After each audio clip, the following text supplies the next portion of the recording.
Hello guys, सायंकाळचे 7:30 झाले आणि आम्ही निघालो आहोत शेताकडे फिरायला. पाणी पडलेलं आहे, पैरणी झालेली आहे बघा, सर्व शेत पैरून झाले. पैरणी वगैरे पण शेत असे काळेभोर दिसू राहिले. 10-15 दिवसांमध्ये पूर्ण काळे शेत गार दिसतील.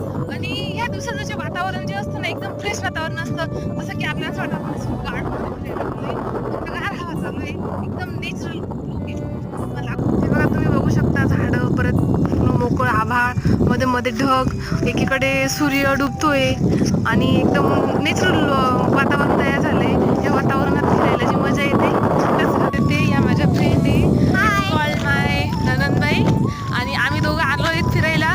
शिवण्याला टाकून आलोय घरी, कारण शिवण्या गेली कटिंग करायला हरिबाबां त्याच्यासोबत. स्वयंपाक वगैरे झालाय आणि आम्ही आता राऊंड मारायला आलोय शेताकडे म्हणजे मंदिर आहे. मंदिरात आम्ही पाय पडायला जातोय. मी तुम्हाला दाखवेल मंदिर बघा. तर आम्ही मंदिरात पोहोचलोय सायंकाळी. आता पाय